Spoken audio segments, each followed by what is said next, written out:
We did not know him very long, but Bradman certainly did leave an impression. In the end, it turned out that indeed that guy was not human.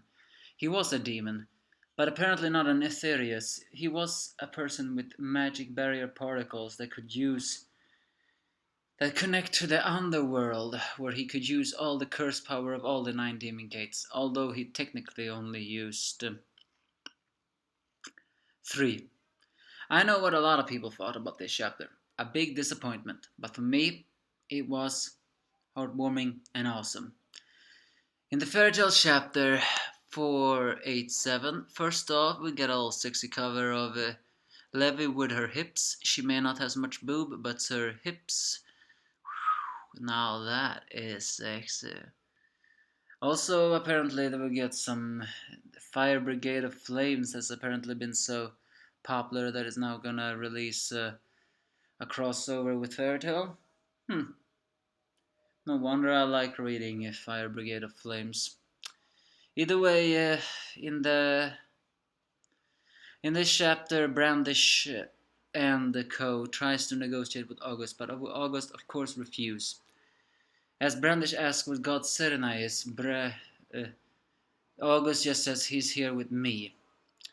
I think that probably means that he is in his heart, seeing that God's Serena dies. Unless, of course, August somehow absorbed his magic power and it's inside of him. Oh, that would be something, wouldn't it? But Lucy and Natsu seems unfazed by the immense magic that Mest senses from August. And August mentions that the Springen 12, or the mind, body, and soul of the Emperor's Springen. But still, despite being a citizen of Alvarez, Brandish actually says, "I see no meaning in this war," confirming that she may not betray both sides after all. Who knows? But back on the fighting chapter. While people complain that Mira Jane only fights fathers, she's still too early to tell. But Levy and Gajil tries to fight against Bradman, who, as I said before, showed that he had curse power, and he uses Explosion Curson, Onimaru, the demon swords, Tenga Goken, Tenshi Kame, and even Ice Devil Slayer magic, which is apparently, it's supposed to be magic, not curse, but he did die. Of course, Gajil never stops, and the heartwarming part is that even though Bradman reveals his seal, and one of the seals is apparently summoning the underworld curse itself, which will drag mortal souls down there. Gajil saves Levy, who has been infected by it through the skin, and Gajil mentions in his mind how much he has changed, because he was always behind. That's true. Gajil never did have a cat. He got motion sick later, although technically Wendy was the later Dragon Slayer in that, and he did not obtain Dragon Force. But he did not care for all of that. He confirms that he has fallen for Levy. So maybe the scene with them two in bed is not so unlikely after all. So Gajil absorbs the magic barrier particles, because it turns out that the magic barrier particles contains somewhat bit of iron within them. Even though it's deadly for him, he absorbs it.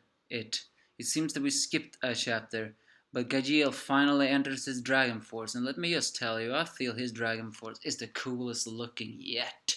His skin turns entirely jet black, although that may be for his shadow, and his hair total metallic.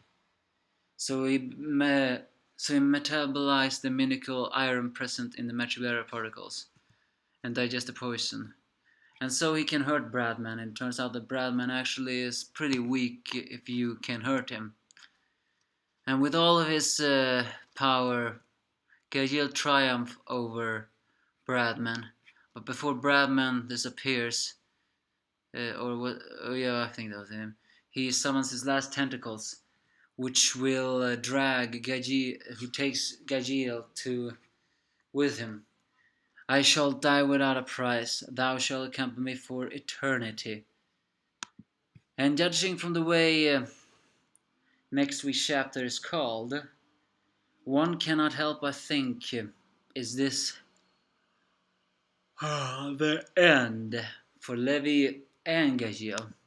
Next week's chapter is called The Two of Us Together Forever and Always. That could mean that she managed to save Gajil and she will say those lines, or she will accompany him because they will be together. Say what you want with this chapter. I thought it was sweet. It's and yes, I'm a fairy tale fanatic, but still, the fact that Gajil even mentioned how much that he has fallen for Levy just proves further that they are an item and how much they care for each other now. That is much how much Gajil have changed. The jerk, arrogant jackass has actually turned into a softie with a soft spot for a young girl, and she also fallen for him. Opposite attracts, almost like Stockholm Syndrome, but it's sweet for that. So, I mean, fight-wise, the fight wasn't really that special, but it's fairy tale. Hey, the fights are never meant to be that spectacular. And Bradman, well, as soon as Gajil did a Dragon Force, I don't know how come he could touch him when he had Dragon Force, but I guess it must be because he ingested the magic barrel particles and harnessed the iron in them. He harnessed the little power he can to touching Bradman since he was made of magic barrier particles. Now, will Levy save Gajil, or will they both be dragged to the underworld? Give me your thoughts if you have any.